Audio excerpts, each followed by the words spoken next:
తెలంగాణలో కొత్తగా ఏర్పడిన కాంగ్రెస్ ప్రభుత్వం 100 రోజుల పాలన పూర్తి చేసుకుంది. వాస్తవానికి నెల 2 నెలలు 100 రోజులు ఇలాంటి లెక్కల్ని ఎవరు పట్టించుకోరు. కానీ ప్రభుత్వ పాలన విషయంలో ఓ ప్రత్యేకత ఉంది. ఎన్నికలకు ముందు 6 గ్యారెంటీలు అమలు చేస్తామని హామీ ఇచ్చిన కాంగ్రెస్ అధికారంలోకి వచ్చాక తనకు తానుగా 100 రోజుల డెడ్లైన్ పెట్టుకుంది. అందుకే ఈ 100 డేస్ వారికి కీలకంగా మారింది. 100 రోజుల పాలనపై ప్రగతి నివేదికను ప్రభుత్వం విడుదల చేసింది.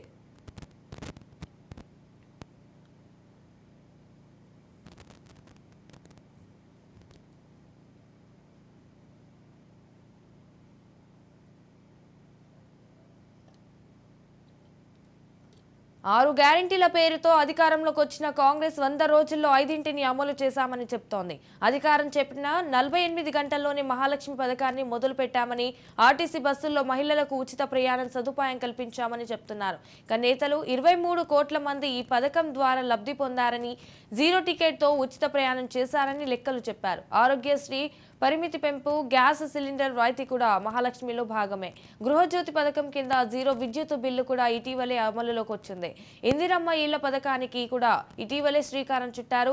రైతు భరోసా ఎలాగూ అమలులో ఉంది. చేయూత అనే హామీలో సగం అమలైంది. పెన్షన్ల పెంపుకి కొత్త రేషన్ కార్డులు ముడిపెట్టడంతో అది ఆలస్యమైంది. అందులోని సబ్సెక్షన్ ఆరోగ్యశ్రీ పరిమితి పెంపు అమలులోకి వచ్చింది కాబట్టి చేయూతని కూడా 100 డేస్ విక్టరీలో నమోదు చేశారు. యువతకు విద్యా భరోసా కార్డు, ఇంటర్నేషనల్ స్కూల్స్ నిర్మాణం వంటి హామీలన్నీ వికాసం గ్యారెంటీ ప్రస్తుతానికి పట్టాలెక్కలేదని చెప్పాలి.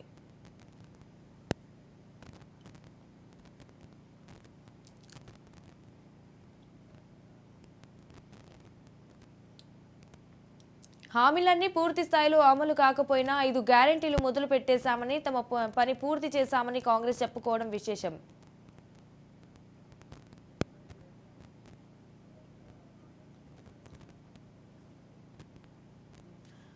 6 గ్యారెంటీలతో పాటు ఇంకా చాలా కార్యక్రమాలు చేపట్టామని ప్రగతి నివేదికలో పేర్కొంది కాంగ్రెస్ ప్రభుత్వం. ప్రజాభవన్ వేదికగా ప్రజావాణి ఏర్పాటు చేశామని, గతంలో జరిగిన అవినీతి అక్రమాలు ప్రజలకు తెలిసేలా శ్వేతపత్రాలు విడుదల చేసి విచారణలు చేపట్టామని, విచారణల కోసం కమిషన్లు ఏర్పాటు చేశామని చెప్తున్నారు కాంగ్రెస్ నేతలు. కంటోన్మెంట్ ప్రాంతంలో ఎలివేటెడ్ కారిడార్ల సమస్యకు పరిష్కారం, డబుల్ డెక్కర్ కారిడార్కు పునాదిరాయ్, మెట్రో ఫేజ్ 2 విస్తరణకు శంకుస్థాపన, ప్రభుత్వ ఐటీఐలో అడ్వాన్స్డ్ టెక్నాలజీ సెంటర్ల ఏర్పాటుకు ఒప్పందం, దావోస్ నుంచి పెట్టుబడులు, 30,000 ఉద్యోగాలు, ధరణి సమస్యల పరిష్కారానికి కమిటీ, మూసి పునరుద్ధరణకు ప్రతిపాదనలు, సింగరేణి ఉద్యోగులకు ప్రమాద బీమా చెల్లింపు, హైకోర్టు నూతన భవనానికి స్థలం కేటాయింపు, రాష్ట్ర అభివృద్ధికి మెగా మాస్టర్ ప్లాన్ 2050, నియోజకవర్గాల అభివృద్ధికి నిధులు, జాబ్ క్యాలెండర్ అమలుకు ప్రయత్నాలు, టీఎస్పీఎస్సీ బోర్డు ప్రక్షాళన, నోటిఫికేషన్లు, ఉద్యోగ నియామకాలు, ఇలా వీటన్నిటినీ తన ఖాతాలో వేసుకుంది కాంగ్రెస్.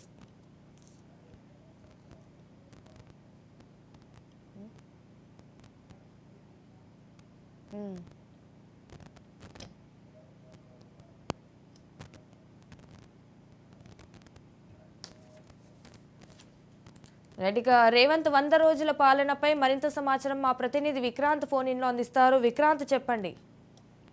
Good morning Sanjana. రాష్ట్రంలో కాంగ్రెస్ ప్రభుత్వం ఏర్పాటై 100 రోజులు పూర్తయింది. ప్రజాపాలన దిశగా కూడా రేవంత్ రెడ్డి ప్రభుత్వం అడుగులు వేస్తా ఉంది. గత బీఆర్ఎస్ పాలనతో పోల్చుకుంటే ఈ 100 రోజులు ప్రజాపాలన కూడా ఆంక్షలు లేనటువంటి తెలంగాణలో వాతావరణం కనిపిస్తా ఉంది. తెలంగాణలో అస్తిత్వాన్ని, ఉద్యమ ఆకాంక్షలను కూడా ప్రతిబింబించేలా కూడా పాలన కొనసాగుతా ఉంది. ఈ 100 రోజుల పాలనలో కూడా 5 గ్యారంటీలకు కాంగ్రెస్ ప్రభుత్వం శ్రీకారం చుట్టింది. ప్రధానంగా నిరుద్యోగులకు 29,000 పైగా కూడా ఉద్యోగుల భర్తీ చేసింది. అదేవిధంగా 3 సంవత్సరాలు పూర్తిగా ఎదురు చూస్తున్నటువంటి రైతుల ప్రధాన సమస్య అయినటువంటి ధరణి సమస్యలు కూడా ఒక కొలిక్కి వస్తున్నాయి. మరో వైపు ఇటు గత 10 ఏళ్లుగా కూడా రాష్ట్రంలో నిరుపేదలకు ఇండ్లు మంజూరు చేయలేదు. రాబోయే 5 ఏళ్లలో కూడా 20 లక్షల ఇండ్లు మంజూరు చేస్తామని కూడా ఇప్పటికే ప్రభుత్వం చెప్తా ఉంది. ఇప్పటికే ప్రతి నియోజకవర్గానికి కూడా 3,500 చొప్పున రాష్ట్రంలోనూ ఉన్నటువంటి 103 నియోజకవర్గాలకు కూడా ఇండ్లు మంజూరు చేసింది. ఇప్పటికే ఈ మంజూరు చేసిన నేపథ్యంలో కూడా ఎన్నో ఏళ్లుగా ఎదురు చూస్తున్నటువంటి కొత్త రేషన్ కార్డులకు సంబంధించి కూడా జారీకి ఇప్పటికే నిర్ణయం తీసుకుంది. 2008లో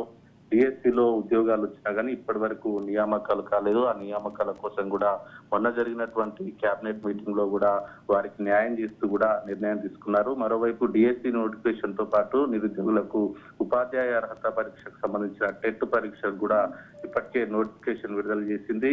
ఇటు కాంగ్రెస్ ప్రభుత్వం కుదిరినటువంటి డిసెంబర్ 7వ తేదీన అభయహస్తం 6 గ్యారంటీలకు సంబంధించి కూడా కేబినెట్ ఆమోదించింది. 48 గంటల్లోనే మహిళలకు ఉచిత బస్సు ప్రయాణంతో పాటు రాజీవ్ ఆరోగ్యశ్రీ కింద 10 లక్షల వరకు పెంచి చరిత్ర సృష్టించింది. ఇప్పటి వరకు కూడా దాదాపు 25 కోట్ల మందికి పైగా కూడా మహిళలు ఉచిత బస్సులో ప్రయాణం చేశారు. 80 రోజుల్లోనే ఈ గృహ విద్యుత్ కనెక్షన్ పై సంబంధించి కూడా 200 యూనిట్ల వరకు ఉచిత కరెంటు సదుపాయం కూడా గృహజ్యోతి ద్వారా అందిస్తా ఉన్నారు. మరోవైపు తెల్ల రేషన్ కార్డు కలిగినటువంటి 40 లక్షల మంది మహిళలకు కూడా 500 రూపాయలకే గ్యాస్ సిలిండర్ అందించే మహాలక్ష్మి పథకాన్ని కూడా 80 రోజుల్లోనే కాంగ్రెస్ ప్రభుత్వం అమలు చేసింది. ఇటు 90 రోజుల్లో కూడా 5 గ్యారంటీలు అమలు చేసింది. ఇందిరమ్మ ఇళ్ల పథకానికి సంబంధించి కూడా 6 గ్యారంటీల్లో భాగంగా ఇందిరమ్మ ఇళ్ల పథకం కింద ఇల్లు లేని వారికి ఇంటి స్థలం ఉన్న వారికి ఇంటి నిర్మాణానికి 5 లక్షల సహాయం కూడా అందజేస్తూ ఉంది. ఈ పథకాన్ని మార్చి 11న కూడా భద్రాచలంలో ముఖ్యమంత్రి రేవంత్ రెడ్డి ప్రారంభించాడు. ఈ ఏడాది ఈ పథకం కింద కూడా నియోజకవర్గానికి 3,500 ఇళ్ల చొప్పున కూడా దాదాపు 4.5 లక్షల ఇళ్లను కూడా నిర్మించాలని ప్రభుత్వం లక్ష్యం పెట్టుకుంది. మొత్తం 5 సంవత్సరాల్లో కూడా దాదాపు 20 లక్షల ఇందిరమ్మ ఇండ్ల నిర్మాణానికి ఈ ప్రభుత్వం లక్ష్యం పెట్టుకుంది. మరోవైపు కొలువుల జాతర జరుగుతుందని చెప్పుకోవచ్చు.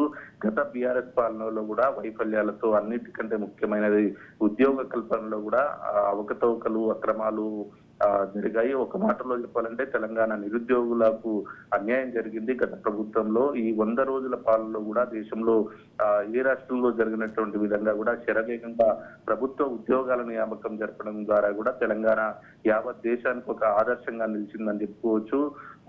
3 నెలల్లోనే 29,000కు పైగా కూడా ఉద్యోగ నియామకాలకు ఉత్తర్వులు అందజేశారు. అదేవిధంగా ఉద్యోగ వయోపరిమితికి సంబంధించి కూడా ఇన్ని రోజులు అన్యాయం జరిగిన నేపథ్యంలో కూడా నిరుద్యోగులకు న్యాయం చేయడం కోసం కూడా వయోపరిమితిని కూడా పెంచడం జరిగింది. ఇక మెగా టీఎస్సీని ఏర్పాటు చేసి దానికి సంబంధించిన నోటిఫికేషన్ కూడా ఇప్పటికే విడుదలైంది. గ్రూప్ పరీక్షలకు తేదీలు కూడా ప్రకటించారు. నిరుద్యోగుల్లో ఆనందం నింపిందని చెప్పుకోవచ్చు. మరోవైపు రాష్ట్రంలో ఖాళీగా ఉన్నటువంటి 2 లక్షల ఉద్యోగాలను కూడా ఈ సంవత్సరంలో భర్తీ చేస్తామని ఎన్నికల్లో ఇచ్చిన వాగ్దానాన్ని కూడా ఏడాదిలోపు అమలు చేసే విధంగా కూడా చర్యలు తీసుకుంటా ఉన్నారు. అస్తవ్యస్తంగా ఉన్నటువంటి తెలంగాణ రాష్ట్ర పబ్లిక్ సర్వీస్ కమిషన్ ని కూడా సంపూర్ణంగా ప్రక్షాళన చేశారు. గతంలో అనేక అవకతవకలు జరిగి పేపర్ లీకేజీలు జరిగిన సందర్భంలో కూడా టీఎస్పీఎస్సీని గ్రూప్ 1 సివిల్స్ లాగా కూడా పూర్తిగా ప్రక్షాళన చేసిన సందర్భం కనిపిస్తా ఉంది. దాదాపు 563 పోస్టులతో కూడినటువంటి కొత్త గ్రూప్ 1 నోటిఫికేషన్ తో పాటు జూన్ 9న ప్రిలిమినరీ పరీక్షకు కూడా సన్నాహాలు చేస్తా ఉన్నారు. ఇక దీనికి సంబంధించి అక్టోబర్లోనే గ్రూప్ మెయిన్స్ పరీక్షలు కావచ్చు, ఆగస్టులో గ్రూప్ 2 పరీక్షలు, నవంబర్లో గ్రూప్ 3 పరీక్షకు కూడా నిర్వాహకు ఇప్పటికే సన్నాహాలు చేస్తా ఉన్నారు. మరోవైపు ఎప్పుడైతే కాంగ్రెస్ ప్రభుత్వం ఏర్పాటైందో అదే రోజు కాంగ్రెస్ పార్టీ ఎన్నికల మేనిఫెస్టోలో ప్రకటించిన విధంగానే అధికారంలోకి వచ్చిన వెంటనే ప్రగతి భవన్ చుట్టూ ఉన్నటువంటి ఇనుప కంచెలను కూడా విముక్తి కల్పించారు. ప్రగతి భవన్ ను మహాత్మా జ్యోతిబా పూలే ప్రజా భవన్ గా కూడా మార్చారు. ప్రతి వారం కూడా ఈ ప్రజా భవన్ లో కూడా 2 రోజుల పాటు ప్రజావాణి కార్యక్రమం నిర్వహిస్తూ ప్రజల కష్టాలను ప్రత్యక్షంగా తెలుసుకుంటా ఉంది. ప్రతి మంగళవారం శుక్రవారం కూడా రాష్ట్ర నలుమూలల నుంచి ఎవరైనా వచ్చి ఈ 2 రోజుల పాటు కూడా వారానికి 2 రోజుల చొప్పున ప్రజావాణి కార్యక్రమంలో పాల్గొని వాళ్ళ కష్టాలను చెప్పుకునే అవకాశం మాత్రం కల్పించింది. మరోవైపు గతంలో నిర్మానుషంగా ఉన్నటువంటి సచివాలయంలో కూడా సందడి నెలకొంది. గతంలో ముఖ్యమంత్రి కేవలం 10 సంవత్సరాల్లో 10 రోజులు కూడా రాని పరిస్థితి కనిపించింది. ఆ సచివాలయంలో మాత్రం ముఖ్యమంత్రి మంత్రులు అందుబాటులో ఉంటున్నారు. వారిని కలిసి తమ సమస్యలు చెప్పుకోవడానికి ప్రతిరోజు కూడా నిత్యం ప్రజలు సచివాలయానికి వచ్చి ఒక సందడి వాతావరణం కనిపిస్తా ఉంది. భూ సమస్యలకు సంబంధించి కూడా శరవేగంగా ఈ ధరణి పోర్టల్ ను కూడా పూర్తిగా ప్రక్షాళన చేస్తా ఉన్నారు. దీనికోసం 5 సభ్యులతో కూడా ధరణి పునర్నిర్మాణంకు సంబంధించి కూడా కమిటీ ఏర్పాటు చేశారు. ఈ కమిటీ కూడా ఇప్పటికే ఎంతో హడావుడిగా కూడా ఈ ధరణి పోర్టల్ కు సంబంధించి సమస్యలను పరిష్కరించేందుకు కూడా ఈ ప్రభుత్వం అత్యంత ప్రాధాన్యత ఇస్తా ఉంది. గత ప్రభుత్వం నిర్వాహకం వల్ల కూడా రాష్ట్రంలోని ప్రతి గ్రామంలో కూడా ఏదో ఒక కుటుంబం ఈ ధరణి సమస్యతో మాత్రం బాధపడతా ఉంది. ఈ సమస్యలను పరిష్కరించడానికే ఈ ప్రభుత్వం మాత్రం ఒక కమిటీ వేసి ఇప్పటికే మార్చి 1వ తేదీ నుంచి కూడా స్పెషల్ డ్రైవ్ నిర్వహిస్తా ఉంది. ఈ స్పెషల్ డ్రైవ్ లో ఇప్పటికే 50% సంబంధించిన దరఖాస్తులు కూడా పరిష్కరించింది. ఈ ధరణి సమస్యకు సంబంధించి కూడా రాష్ట్రంలో దాదాపు 2.5 లక్షల మంది రైతులు మాత్రం ఇబ్బంది పడతా ఉన్నారు. ఇప్పటికే 1,50,000కు పైగా కూడా దరఖాస్తుల ప్రక్రియ కూడా సాల్వ్ చేసినట్టుగా చెప్తా ఉంది. మరోవైపు ప్రజాపాలనలో కూడా ఆంక్షలు లేనటువంటి వాతావరణం మాత్రం కల్పిస్తా ఉంది. తెలంగాణలో అస్తిత్వాన్ని, ఉద్యమ ఆకాంక్షలను ప్రతిబింబించే విధంగా కూడా ఆ ప్రభుత్వం కొనసాగుతా ఉంది. బలహీన వర్గాలకు బలోపేతం చేసే విధంగా రాష్ట్రంలో మరోవైపు కుల గణనకు సంబంధించి కూడా కుల గణన చేపట్టాలని కూడా అసెంబ్లీలో తీర్మానం ఇప్పటికే చేశారు. మరోవైపు తెలంగాణకు 40,000 కోట్ల పెట్టుబడులు కూడా తీసుకొచ్చారు. దావోస్ కు స్వయంగా ముఖ్యమంత్రి రేవంత్ రెడ్డి, అదేవిధంగా ఐటీ శాఖ మంత్రి వెళ్లి కూడా ఇప్పటికే 40,000 కోట్లకు పైగా కూడా పెట్టుబడులు తీసుకొచ్చి మొత్తానికి ప్రజాపాలన దిశగా కూడా అడుగులు వేస్తుందని చెప్పుకోవచ్చు Sanjana. Right, thank you for the updates Vikrant.